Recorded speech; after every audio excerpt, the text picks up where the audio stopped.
Hi, and welcome to another session of Random Rose. Today I'm going to talk to you about what to look for when you're buying plants. Perhaps you don't feel like you're confident enough when you go to look at plants to know what you're looking at. The first thing is buy from a reputable nursery. They're trained in how to spot diseases, and they inspect regularly, and they are only going to sell you a healthy plant. If you get plants donated to you, like from a neighbor or from another place that isn't a nursery, you may want to just kind of put that plant aside and not put it in your garden right away, just to be sure that it's healthy and isn't carrying any pests or diseases. So when you're going to buy a plant, really the first thing you should do is buy early in the season if at all possible. The youngest plants are generally the healthiest. I know, I do it too. You find the plants in the fall and you just have to bring home some. That's okay. But just know that the youngest plants are generally the easiest to transplant.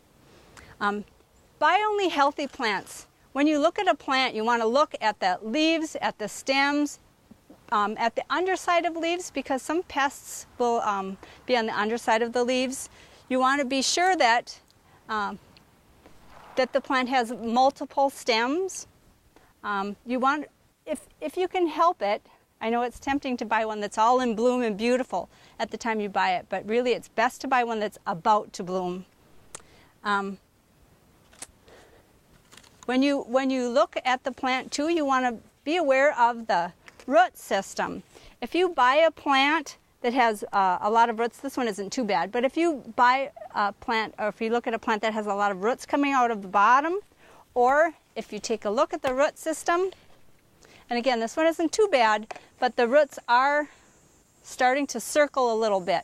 You don't want to do that if you can help it. If it's on sale and you buy one where the roots are circled, what you want to do is make cuts in the plant and take off, if there's a lot of just roots on the bottom, you want to take those off, cut those off.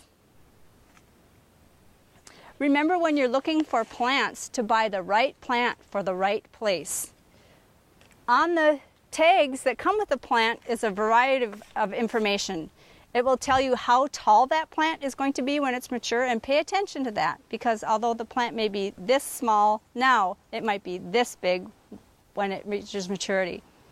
It will also tell you how far away from other plants it needs to be. It will tell you about how hardy the plant is. Right now we are in zone 3, and if you buy a plant that says it's only hardy to zone 5, it probably will not live for more than 1 year. Let's see, what else? Oh, when you get home, when you buy your plant, you noticed earlier when I did this too, you don't want to pull on the stem to get the plant out of the pot, because that's how it gets its nutrients and its water and everything, and you could damage it. Instead, put your hand over the plant, tip it upside down, and you might need to give it a little pat to get it out. When you're going to plant, whether it's root bound or not, really, it's a good idea to kind of tease out the roots.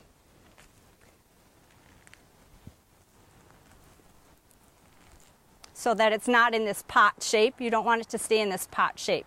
So to tease out the roots and kind of make sure that the roots have somewhere to grow out.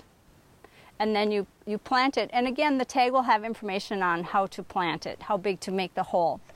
It's really important to water it. You can see this plant is well watered. Water it before and after you plant.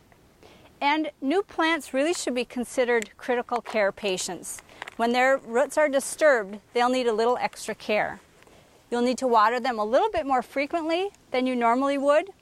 And if it's really hot, or if there's a really lot of sun, you might need to shade them a little bit or baby them just a little bit until their roots can be, till they can grow most of their roots back. Generally, you plant the plant at the same depth it is in the pot.